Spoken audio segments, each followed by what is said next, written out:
Bonjour à tous, alors une petite vidéo aujourd'hui sur les infos du jour.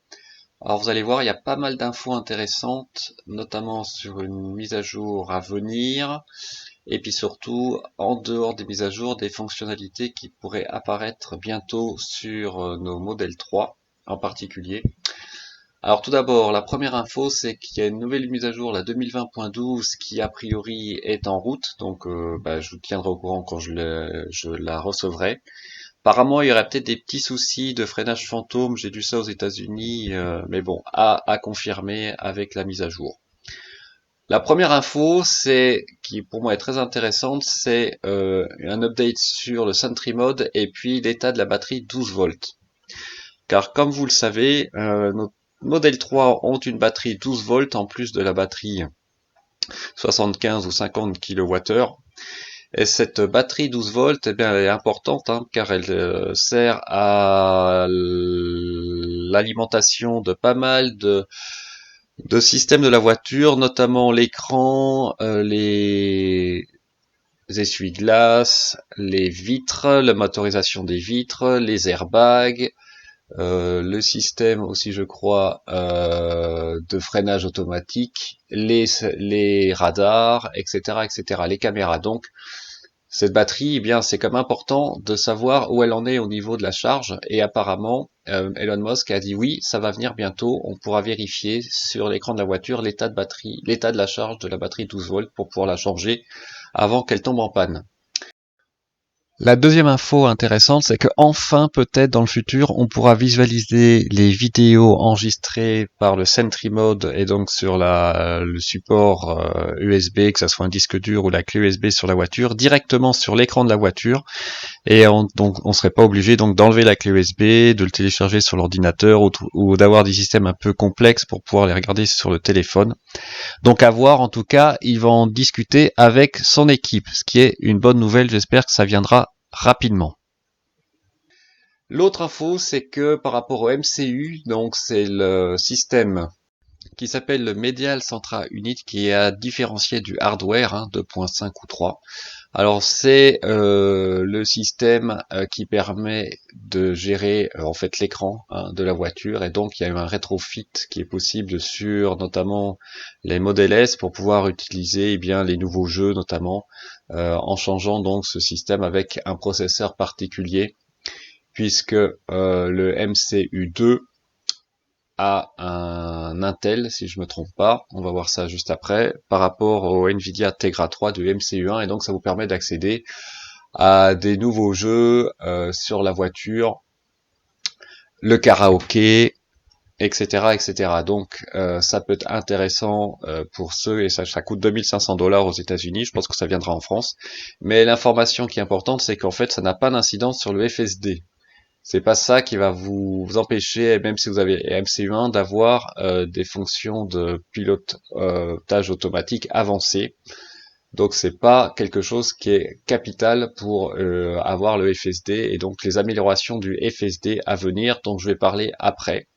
Car la différence notamment, non pas au niveau du MCU, mais au niveau du hardware, entre le 2.5 et le 3, vous savez, c'est notamment la présentation des cônes et des feux rouges sur l'écran.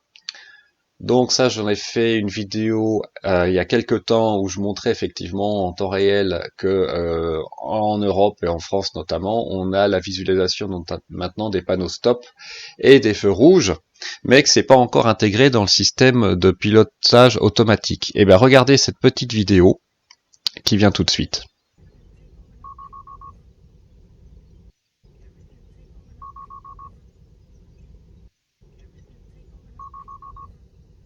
Voilà, donc là je l'ai mise plusieurs fois pour vous montrer que j'ai trouvé sur donc internet, apparemment il y a des tests qui commencent pour un système d'alerte, en tout cas de freinage, euh, quand on arrive au niveau d'un feu. Alors là c'est un feu clignotant.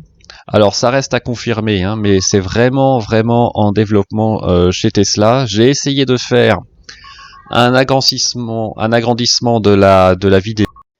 Arrêtez, excusez-moi, mais c'est flou, hein, parce que la vidéo était de résolution assez faible. Et on voit bien donc le système d'alerte avec le volant rouge, la pédale de frein rouge. On n'arrive pas à lire ce qu'il y a en dessous. Et on voit aussi le feu.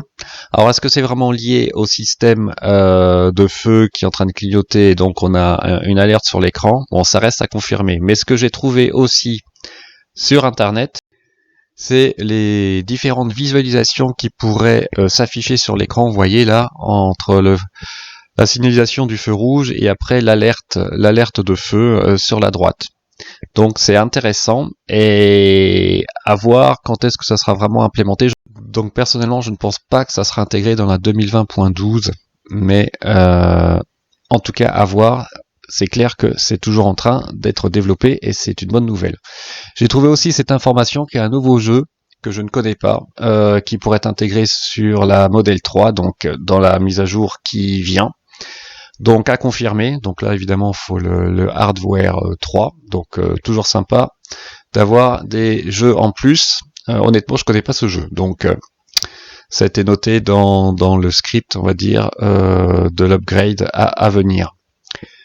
Une autre information, alors là, moi je connais pas cette mise à jour 2020.10, mais j'espère que ça sera pas sur la 2020.12, c'est que certains utilisateurs aux États-Unis ont connu des problèmes de freinage fantôme avec cette nouvelle version sur un pont lors d'un virage.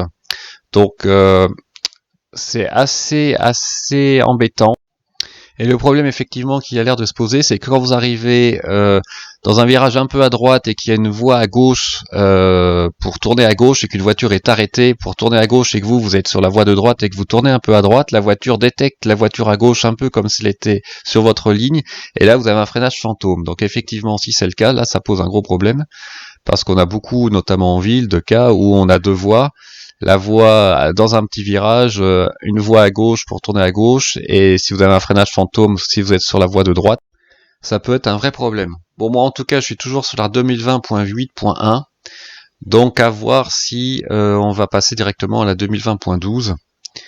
Et malheureusement, là, c'est clair que dans les circonstances actuelles, c'est quelque chose que je pourrais pas tester. Il faudra attendre la fin du confinement pour voir les améliorations ou les nouveaux problèmes avec cette nouvelle version en pilotage automatique. Alors l'autre information dont je voulais vous parler, c'est que alors vous savez, Tesla a essayé, Elon Musk a essayé de ne pas faire arrêter ses usines aux États-Unis à cause du coronavirus. Je pense que maintenant il a un peu changé d'avis puisque l'État de toute façon leur a imposé d'arrêter. Et donc ils vont en profiter pour améliorer leur site de production à Fremont. Et ils ont déposé apparemment un nouveau permis de construire. Alors je ne sais pas exactement à quoi il va servir, mais en tout cas ils veulent étendre en tout cas leur usine à Fremont, donc c'est toujours bon entre guillemets de profiter de ce temps de pause d'arrêt pour pouvoir, si possible et si la sécurité le permet, étendre l'usine en temps et en heure.